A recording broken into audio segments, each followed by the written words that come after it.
Bienvenidos sean todos en esta ocasión una vez más a nuestro encuentro de familia espiritual. Muchas gracias por acompañarnos y gracias por hacernos parte de su día y parte de la bendición que juntos podemos tener al darle gloria y honra solamente a aquel que lo merece.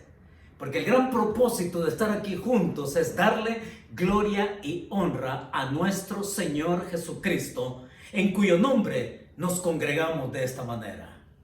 Así es que el día de hoy queremos ir también a lo que nos apasiona, recibir la palabra de Dios en este tiempo de necesidad espiritual, para que Dios llene esa necesidad. Y siempre lo queremos hacer con una oración que nos prepara nuestro corazón para recibir su palabra.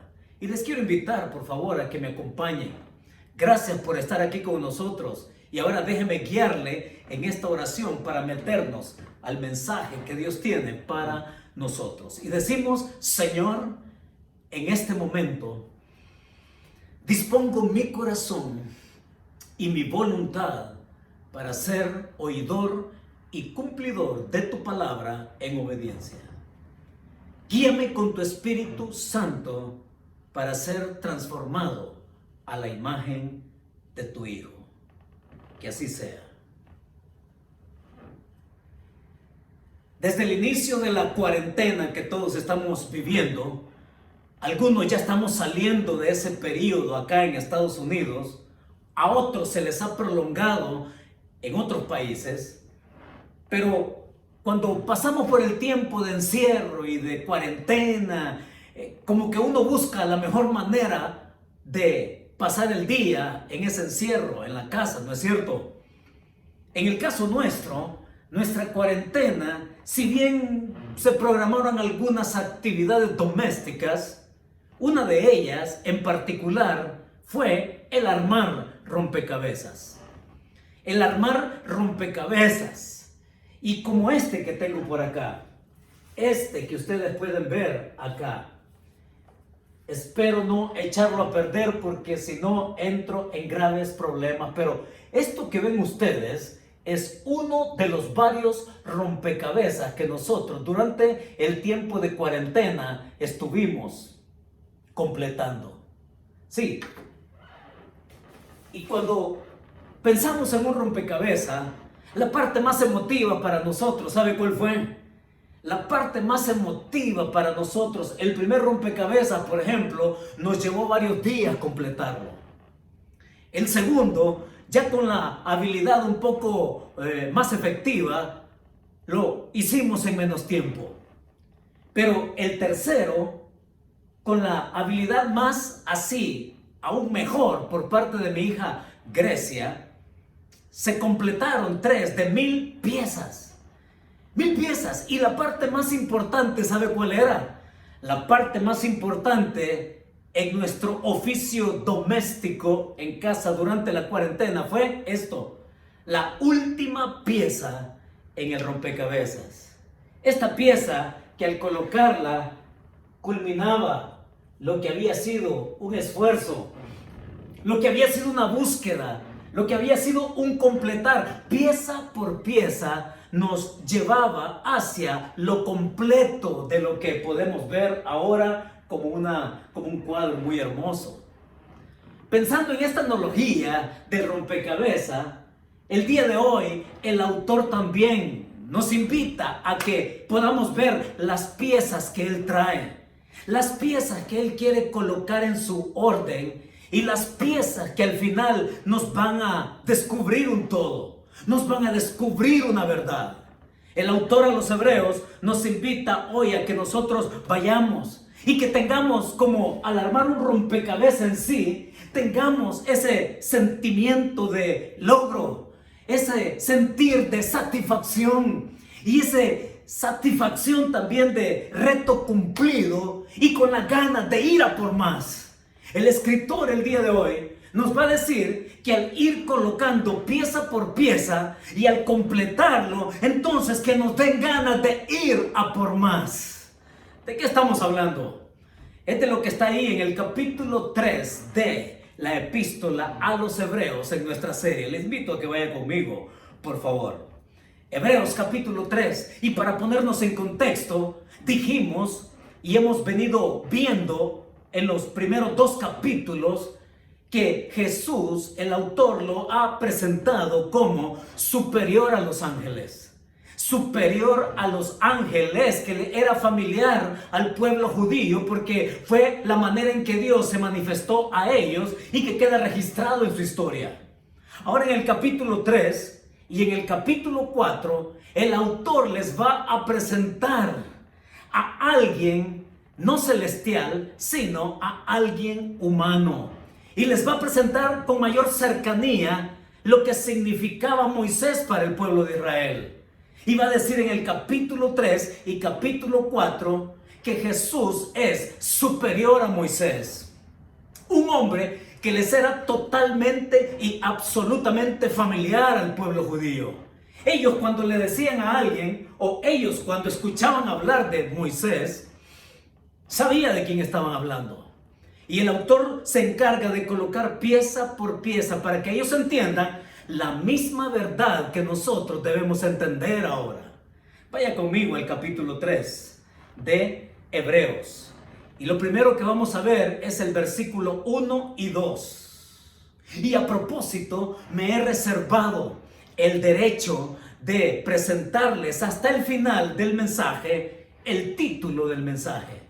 Así, deliberadamente decidí darles el título del mensaje de hoy en nuestra serie ¿A quién acudes? Nuestra serie se llama ¿A quién acudes? Pero el título particular del mensaje de hoy me lo reservé hasta el final.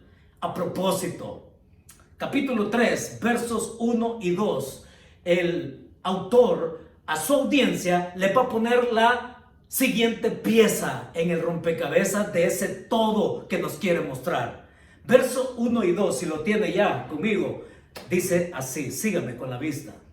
Dice, por tanto, hermanos santos, participantes del llamamiento celestial, considerad al apóstol y sumo sacerdote de nuestra profesión, Cristo Jesús, el cual es fiel al que le constituyó, como también lo fue Moisés en toda la casa de Dios. La primera pieza que el autor quiere colocar a su audiencia es este principio que va a descubrirnos después la gran verdad. El principio en los primeros 2 versos es este: la cercanía con Cristo. La cercanía con Cristo te hace avanzar con certeza. Te lo digo una vez más. La cercanía con Cristo te hace avanzar con certeza. Esa es la pieza. Y aquí lo interesante es que él va a tratar con una audiencia que él sabe, está seguro, son creyentes genuinos. No aquellos que dicen que son. No. Él los identifica como profesantes genuinos. ¿Y qué manera de llamarlos? Note cómo en el versículo 1 va a decir, hermanos santos. Los va a llamar participantes del llamamiento celestial. Y el llamamiento aquí se refiere, celestial, se refiere a que el haber creído en Jesús como Señor y como Salvador, eso conlleva el que como creyentes en Él también reinen con Él cuando Él establezca acá su reino en la tierra. Conlleva eso acá. Y luego también va a decir en el verso 1, donde estamos, participantes del llamamiento celestial, dice, el que también nos hace confesar, dice, nuestra profesión, nuestra confesión. Lo que hemos creído es que nos lleva adelante en esto que él describe y que llama en el versículo 1, al final lo llama Cristo Jesús. Cristo, que es la palabra griega y que significa ungido, y que es equivalente a la palabra hebrea Mesías, que significa igualmente lo mismo, ungido. y que habla también de su nombre terrenal, Jesús, que significa salvación, y que estos dos nombres juntos no solamente hablan de su persona, habla también de su obra completa, redentora, y es en esa persona que Él quiere que nuestra confesión siga adelante. Y la manera en cómo lo va a describir acá, y es a la palabra a la que le quiero llevar, que ponga atención por favor, en el verso 3. Habiendo identificado a su audiencia como verdaderos hijos de Dios, creyentes por la fe, aceptando su gracia, Él les dice esta palabra, y en el verso 1, considerad.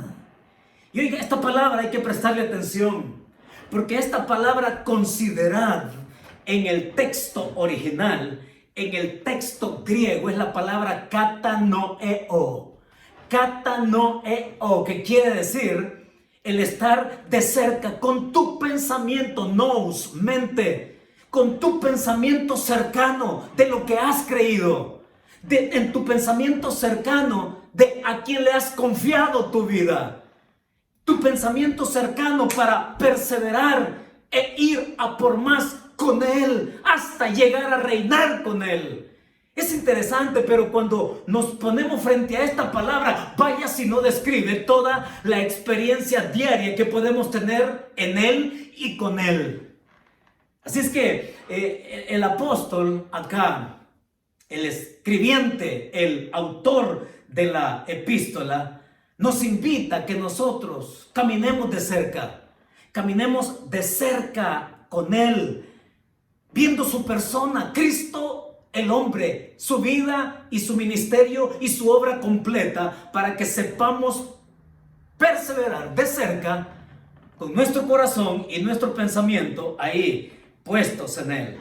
Ahora note cómo lo llama, porque lo llama ahí en el verso 1, apóstol. Y ya sabemos que un apóstol era alguien enviado. Sí, alguien enviado, pero era alguien enviado con autoridad delegada. Y todos los apóstoles que menciona la Escritura fueron hombres escogidos y enviados y con autoridad delegada. En el caso de Cristo es otra cosa. Moisés fue un llamado, fue un enviado y fue alguien con autoridad delegada de parte de Dios. Pero en el caso de Jesús, Él en el texto original dice ton apostolon, el apóstol, no un apóstol. Me encanta porque cuando lo refiere de esa manera, le hace constatar lo que le es inherente a Él. Jesús vino a ser apóstol no con una autoridad conferida, porque la autoridad en su caso le era inherente, le es inherente. No tiene la necesidad de que alguien se la delegue, porque es suya, es propia, y eso es la gran diferencia que va a marcar en nuestro texto entre Él y Moisés. Lo llama también sumo sacerdote. Y Jesús es el que cumplió a cabalidad todo lo que se requería para presentar sacrificio, siendo Él mismo el sacrificio. Moisés es llamado también sumo sacerdote. ¿Sabía usted eso? Era el sumo sacerdote. Yo le pregunto, ¿quién era el sumo sacerdote en el pueblo de Israel? El primer sumo sacerdote fue su hermano, fue Aarón. Pero antes de que Aarón fuera investido como sumo sacerdote, fue Moisés el que tenía esa función. Fue Moisés el que hacía el papel, no solamente de apóstol enviado con autoridad delegada, sino también antes de que Aarón fuera investido como tal, Moisés fungió como el sumo sacerdote delante de Dios a favor de su pueblo. Moisés en el pasaje se nos presenta como el hombre que tenía los dos oficios. Y así es como de ambos, de Cristo y de Moisés, se nos refiere en el verso 2 en lo que ellos eran similares. Mire de qué manera en el verso 2 dice, el cual, hablando de Cristo, el cual es fiel al que le constituyó, como también lo fue Moisés en toda la casa de Dios. Sí, Moisés fue fiel. Jesús fue fiel. En sus circunstancias desde bebé, Moisés fue el hombre que vino a marcar la historia.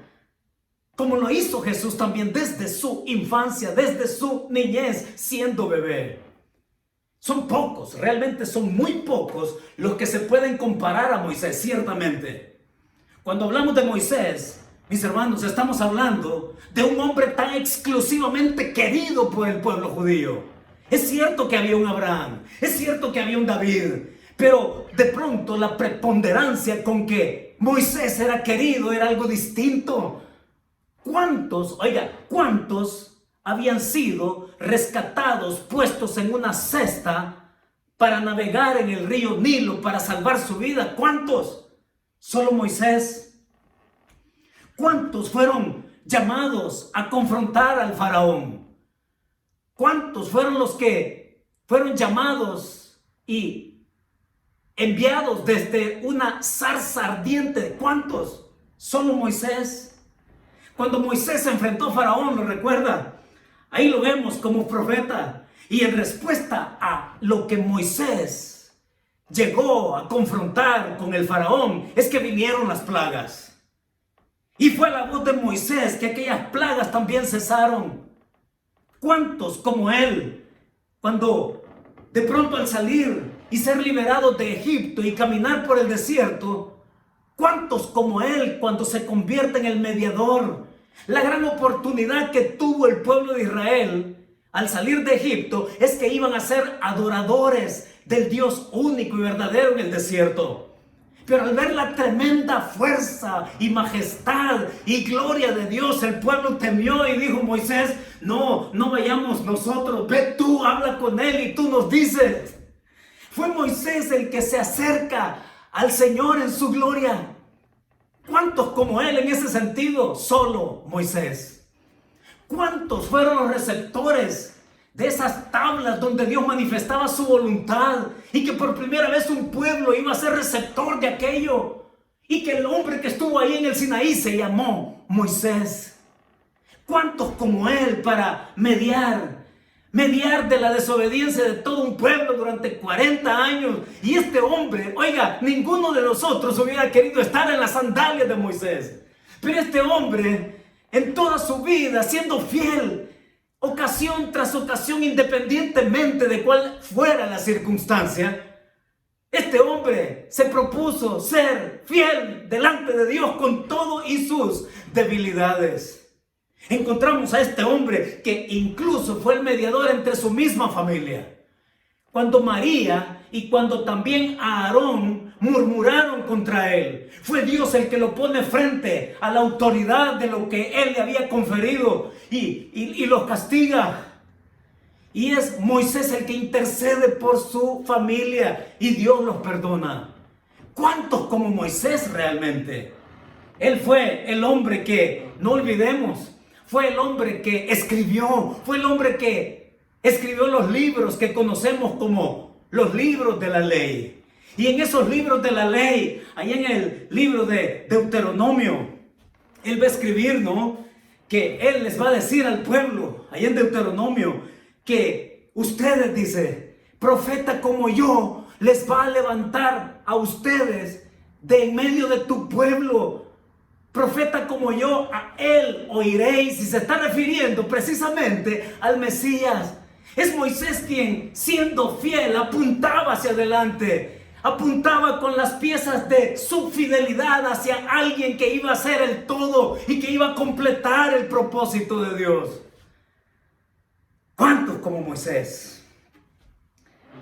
Él fue el hombre, el apóstol, el sumo sacerdote. Y vaya, miren de qué manera.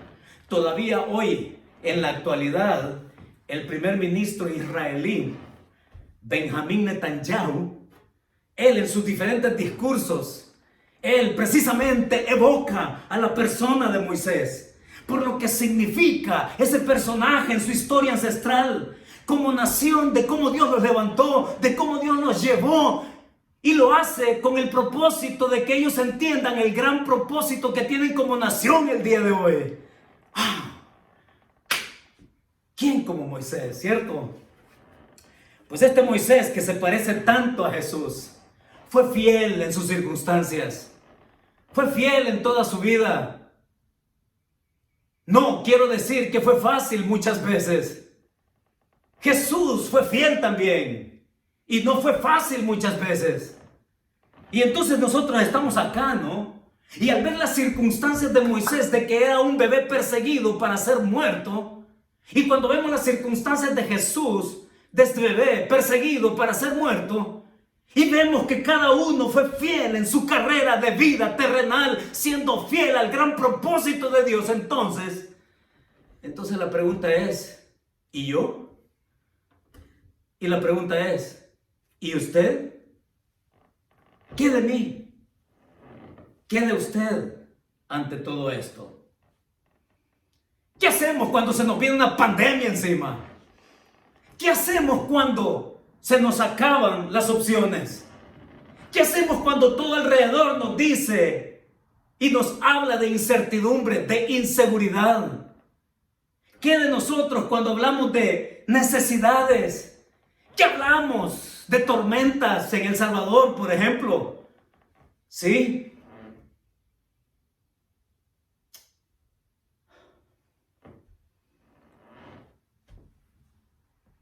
Y en mi corazón han estado esas fotos.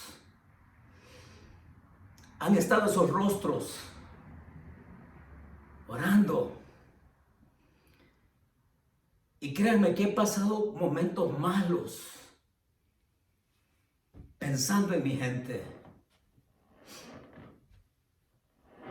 A la ya frágil estructura, a la ya frágil condición humana en mi país, ¿no? Ahora se viene una tormenta. Y cuando yo quería orar, ni hallaba cómo hacerlo. Y de pronto el Señor me llevó a aquel pasaje, ¿no? Aquel pasaje cuando precisamente Él iba en la barca con sus discípulos. Y que se vino aquella tormenta recia. Y que los discípulos le claman ahí, le dicen, Señor, ayúdanos porque perecemos. Y cuando pensé en aquel pasaje, fue el pasaje que me llevó a orar. Porque me imaginé una vez más al Señor hablándole a la tormenta, hablándole a la naturaleza, diciéndole a esa tormenta, calla. Y así fue como pasé mi mal momento, pero un momento también de necesidad de orar por mi gente. Y sé que muchos han quedado en calamidad. Así que usted que me oye y que es salvadoreño, le quiero anticipar algo. Los que vivimos acá en Estados Unidos, le quiero anticipar algo. Hablando con mi hermano Isaí Galdames, pastor también allá en el norte de California. De pronto Dios nos puso algo en el corazón. Tanto él como yo nos pusimos de acuerdo en esto que le quiero decir de una manera general. Pero usted que es salvadoreño y que vive acá en Estados Unidos, espere mi llamada.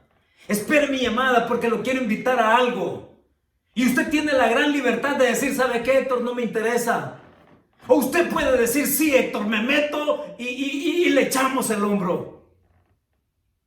El pastor Isaí lo va a hacer por su cuenta con sus contactos. Y yo lo voy a hacer por mi cuenta con mis contactos y vamos y queremos hacer algo por nuestra linda gente en El Salvador. Y cuando pensamos en esas circunstancias, ¿no? Todo eso que nos rodea, vaya si no necesitamos que el Señor le diga, calla. A la incertidumbre, a las dudas, a los temores. Y podemos decir, es que yo ando con la tormenta perfecta dentro de mí. Pero es el Señor el que le puede decir, calla. A tu corazón. Y lo que yo he aprendido en la Biblia es que Dios siempre tuvo un propósito con las tormentas. Él siempre tuvo un propósito.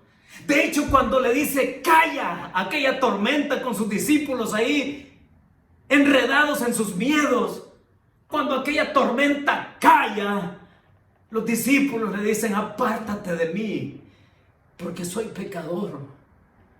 Reconocen la autoridad del que tienen enfrente.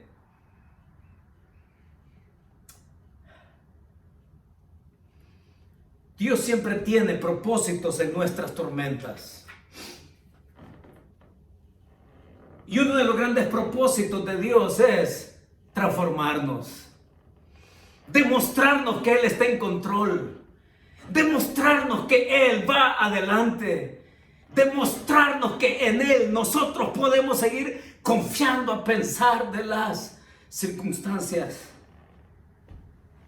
Y una cosa me queda claro con esto, ¿sabe? Perdón que esté así, pero es que no lo puedo evitar. Las circunstancias no le enseñan a Él a ser Señor. No. Es a nosotros que las circunstancias nos enseñan a ser hijos. A ser hijos necesitados. A ser hijos que podemos desarrollar nuestra fe. A ser hijos que podemos crecer en Él. Y a ser hijos transformados por Él.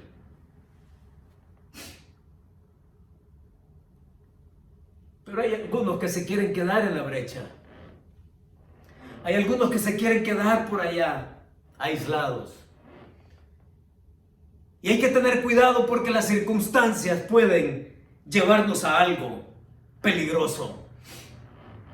Y las circunstancias nos pueden llevar, mis hermanos, a llevar una relación así, en piloto automático.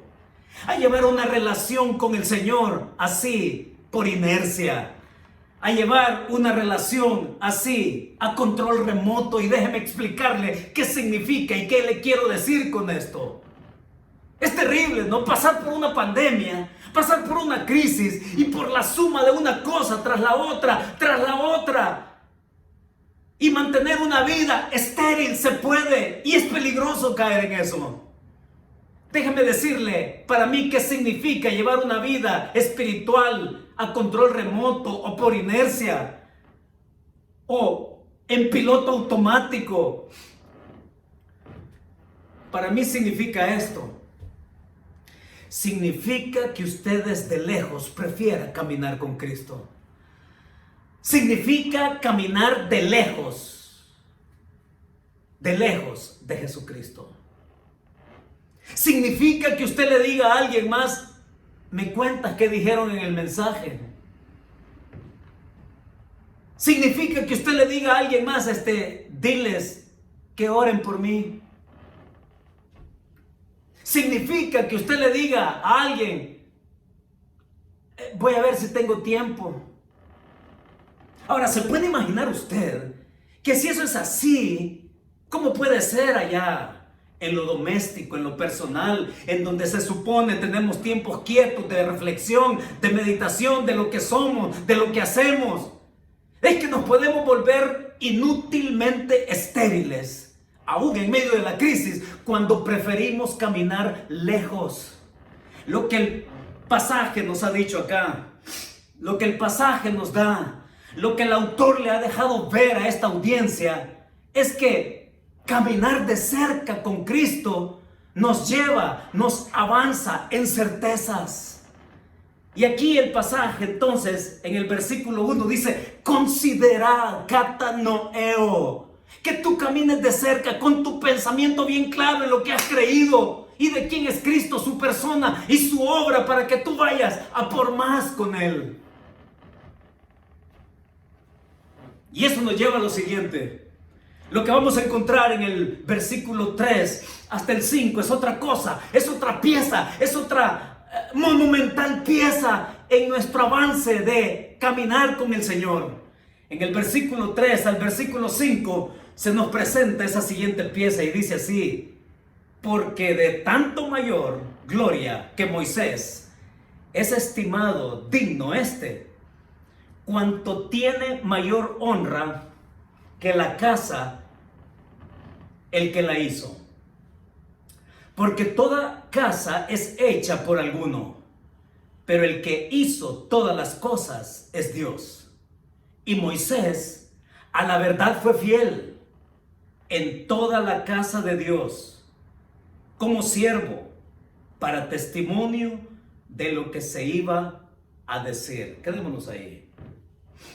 Porque la siguiente pieza que el autor nos pone frente a nosotros acá, ya nos ha dicho, versículos 1 al 2, que la cercanía con Cristo nos hace avanzar con certeza. Y lo segundo que nos va a decir en los versículos del 3 al 5 es: supedita tu voluntad a la autoridad de Cristo, quien no defrauda su propósito. Mire, esto es tremendo. Esto es de dimensiones cósmicas y de realidad de vida en nuestro día a día con Él. Supedita tu voluntad a la autoridad de Cristo, quien no defrauda su propósito. ¿De qué manera lo presenta? Y si en el versículo 2 el autor ha dicho que Moisés y Jesús son similares, ¿similares en qué? Similares en que cada uno en sus propias vidas, bajo cualquier circunstancia, fueron fieles. En el versículo del 3 al 5, Él nos va a decir en qué son distintos. Vaya manera, prepárese, apunte porque y dispárese directo al corazón, y que ahí quede hondo, calado, lo que Él quiere que nosotros también entendamos y comulguemos.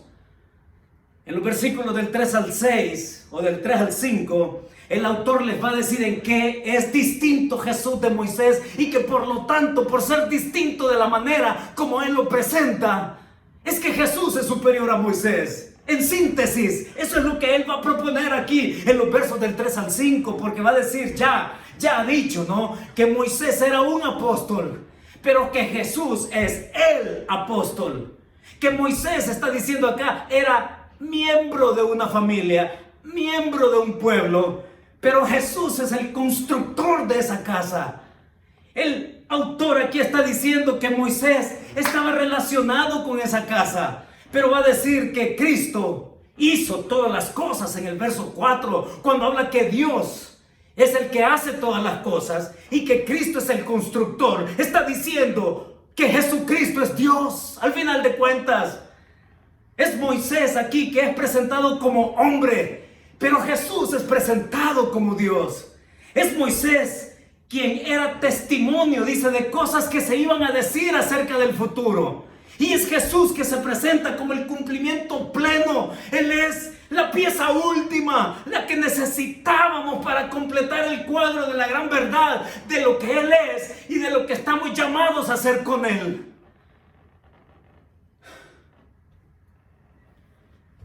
Moisés, dice, sirvió en la casa como siervo, pero Jesús está diciendo acá, está sobre la casa como hijo. Vaya manera, ¿no? Vaya manera de convencernos, y que no me queden más preguntas, y que me quede bien claro de que este Jesucristo está por encima de este hombre, que si bien el autor no está demeritándolo y lo menciona no para demeritarlo, sino que se den cuenta esta audiencia judía de que Jesús es superior a este hombre, y que la grandeza de Jesús tiene que cautivarnos, y que tiene que apasionarnos, y que tiene que arrancar lo mejor de nosotros. ¿Y sabe qué es lo mejor que tenemos? Es nuestra voluntad. Es lo mejor que tenemos, pero es lo más difícil que nos cuesta soltar. Ojo, porque en el versículo 5 dice en el versículo 5, como siervo para testimonio de lo que se iba a decir. Sí, Moisés fue el autor de todo lo que se nos cuenta ya en Génesis, Éxodo, Levítico, Números, Deuteronomio, y en todos esos libros que él escribió se describe la manera en cómo las cosas iban a suceder después, porque allá en el Pentateuco leemos de aquello que era sombra de lo que había de venir. Y cada una de las fiestas que el pueblo de Israel celebraba tenía un significado en su momento, importante sí, pero apenas era la sombra de lo que había de venir. Y por eso es que cada fiesta, como la fiesta de la Pascua, la fiesta de los panes sin levadura, la fiesta de los primeros frutos, las cosechas, la fiesta del Pentecostés, la fiesta de las trompetas, la fiesta de la expiación, la fiesta de los tabernáculos, cada una era una pieza de un todo, y que ese todo se cumple en Jesucristo. Es por eso que Moisés se convierte también en profeta, porque la ley se vuelve profética de aquel que tenía que venir y de consumar todas las cosas, y que en él podemos tener la plena satisfacción sin esperar que no te muestre más. Cuando hablamos de las cosas que Moisés hacía y que testimoniaban hacia el futuro, el mismo tabernáculo, esa tienda de campaña gigantesca, ¿no? Eso que de pronto fue que manifestaba la presencia de Dios entre el pueblo, las tribus alrededor del tabernáculo, apenas era sombra de lo que había de venir, y lo que venía más adelante era el templo, y que en ese templo entonces Dios iba a tener su lugar santísimo, donde su presencia iba a quedar marcada, y que a lo largo de la historia del pueblo de Israel se iba a convertir en uno de los bastiones de su religión judía. El templo le daba significado, pero aún así era sombra de lo que había de venir, con todo y que Salomón siguió directamente las instrucciones para construirlo, porque era diseño exclusivo del arquitecto de arquitectos, nuestro Dios, bello templo. Pero aún el templo era sombra de algo más que había de venir, y es lo que menciona en el versículo 6 y que vamos a ver posteriormente. Porque el templo ya no iba a existir, iba a desaparecer, y que el templo ese de estructura sólida se iba a convertir en vidas de creyentes, que es al énfasis al que nos quiere llevar, porque ya no se trata de ser templos céntricos, y vaya que la pandemia no nos ha demostrado y dejado claro que efectivamente la iglesia es comunidad, la iglesia no es templo, no son paredes. Es por eso que la comunidad no muere. Es por eso que la comunidad de fe no es destruida, sigue. Él nos apunta hacia lo mejor. El autor está armando el rompecabezas pieza por pieza para llevarnos a lo mejor. Y lo mejor que tenemos ahí viene en el versículo 6. Y note qué manera para cerrarlo. Verso 6 va a decir: pero Cristo como hijo sobre su casa. Él tiene el copyright, Él tiene los derechos reservados suyos y míos. Le pertenecemos a Él.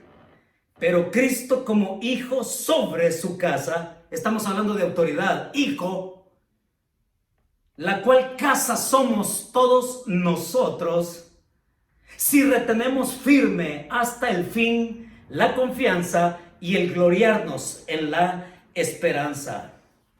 ¿Qué es lo que nos va a decir acá el escritor?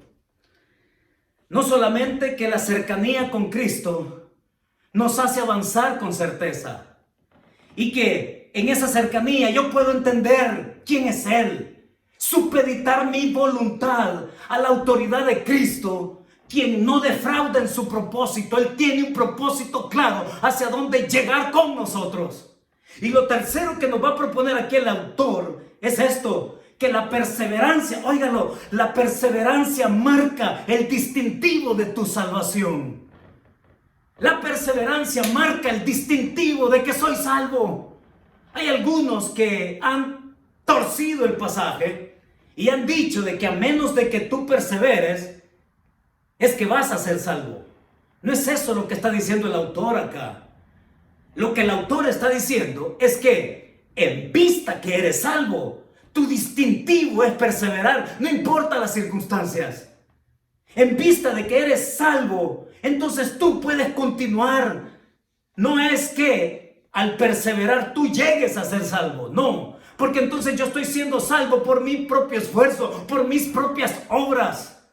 Y la salvación, bien claramente lo va a decir Pablo ahí en Romanos, ¿no? Justificados pues por la fe, tenemos paz para con Dios por medio de nuestro Señor Jesucristo. Y una vez creído, y una vez redimido, siempre redimido, entonces el distintivo va a ser caminar, avanzar cerca con Él, hacia donde Él indique, supeditando nuestra voluntad a Él, que es de las cosas más difíciles que yo personalmente he comprobado.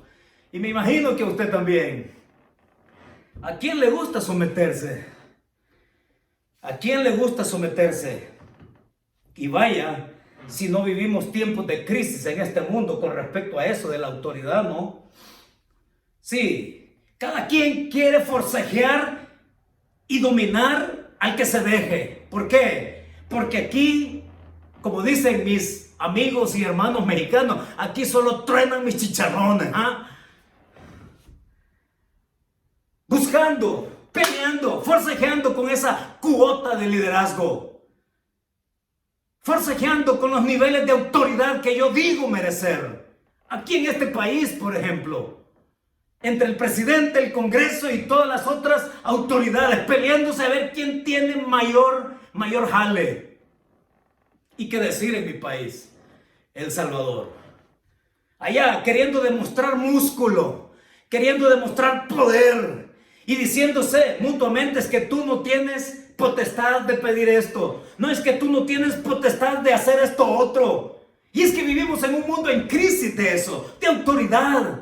Y cuando venimos a Cristo, me doy cuenta que también personalmente cada uno puede estar luchando con lo mismo, luchando con su voluntad, forcejear con Dios y decirle, ¿sabes qué, Dios? Tú no tienes derecho de pedirme esto. Forcejeamos con Dios y medimos fuerza y le decimos a Él, ¿sabes qué? Esto no es de tu incumbencia. ¿Sabes qué, Dios? Sí, hazme salvo, pero el resto de las decisiones corren por mi cuenta. ¿Cuántos de nosotros también no estamos en la misma situación de caos? Y lo que el Señor aquí nos dice, lo que el autor nos dice es que vengamos al que tiene la autoridad, sometámonos a Él, porque sí, Él entiende el propósito perfectamente. Él ha trazado la línea bien clara de hacia dónde nos quiere guiar, para que nuestra vida sea plena en Él. Hablamos del que tiene la autoridad, pero vivimos en un mundo en caos, porque la autoridad en este país, y que nos ha quedado demostrado últimamente, vaya si no está, no solamente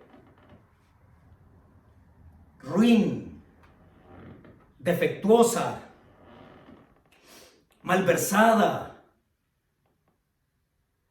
en nuestros países también. Me hace pensar, ¿no? En Pilato. Me hace pensar en Pilato, lo recuerdan, y con esto vamos a ir cerrando. Pilato, que se lo presentan a Jesús precisamente en las peores ya circunstancias de sus últimos días de vida. Se lo presentan y le dice en manera de desdén, ¿tú eres el rey de los judíos? Y Jesús guarda silencio. Aún en su silencio Jesús muestra su autoridad.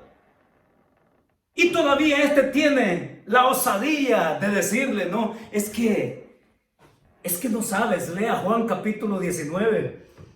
Es que no tienes idea con quién estás hablando. Es que no sabes que tengo la autoridad para mandarte a matar o para liberarte. Y qué respuesta más linda. Qué respuesta más poderosa. Qué respuesta ante el imperio. Es Jesús que se le queda viendo. Casi que le dice, ¿sabes qué? Me das lástima. Ya esas son cursivas mías. Pero me lo imagino viéndolo con seriedad, con quietud, con calma, porque aún en el peor momento Jesús se mantuvo en control de las circunstancias. Y le responde, ¿no? Es que ¿sabes qué? Ninguna autoridad te fuera dada si no fuera del cielo. Ninguna autoridad te fuera dada si no viniera del cielo. Significa que toda autoridad en este planeta Tierra está supeditada a una autoridad mayor. Todo lo demás es supeditado. El que tiene la máxima autoridad es Dios y en su Hijo Jesucristo, para que nosotros hoy vengamos y sometamos y supeditemos nuestra voluntad a Él como Señor.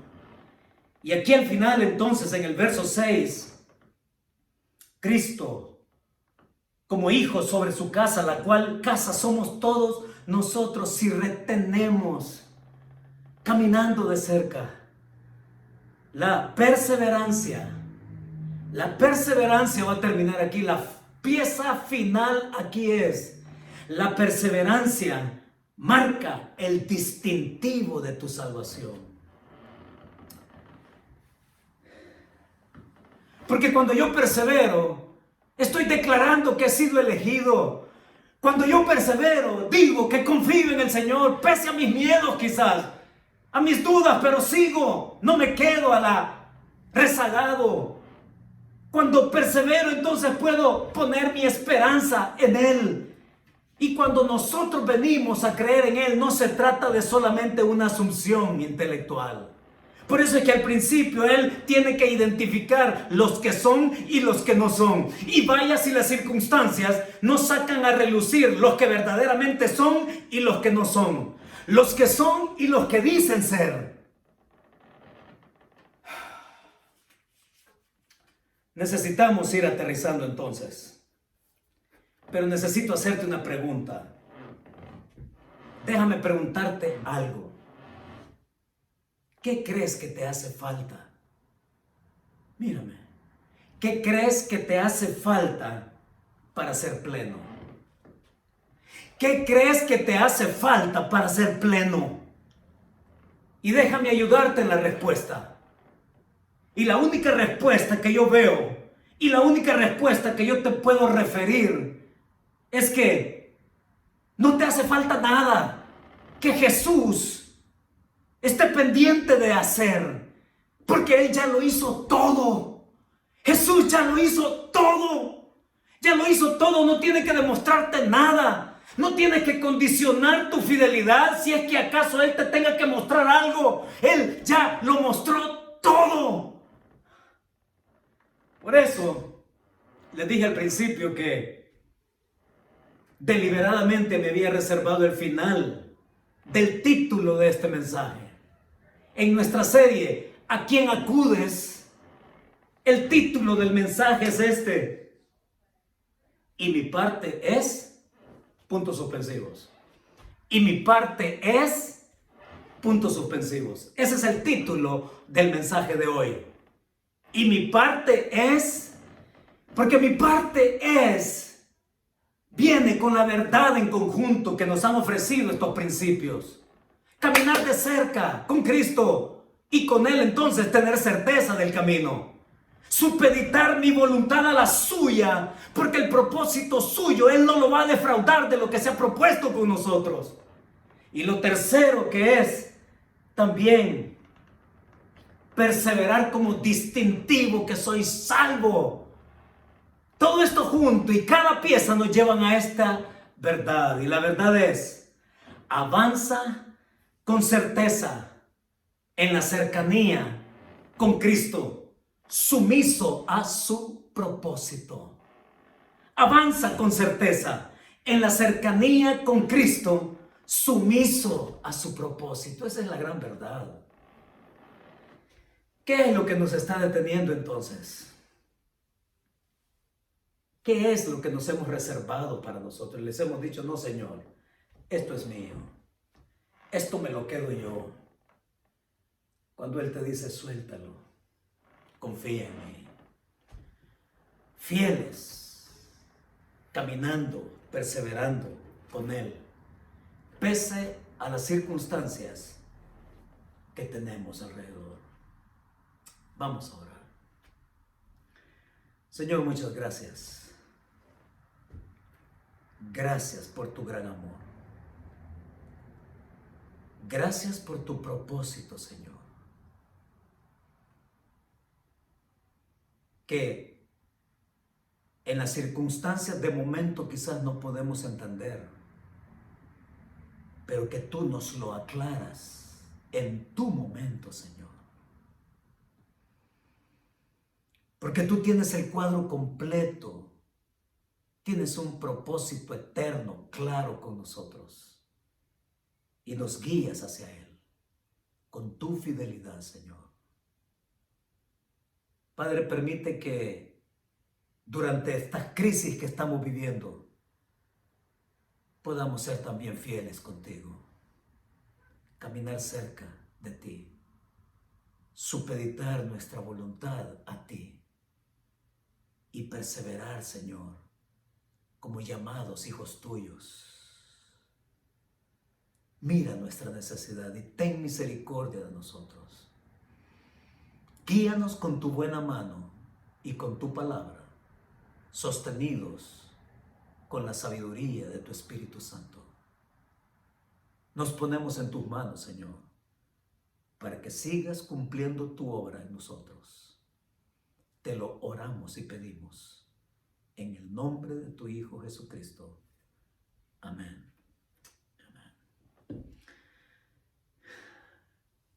Que Dios nos bendiga.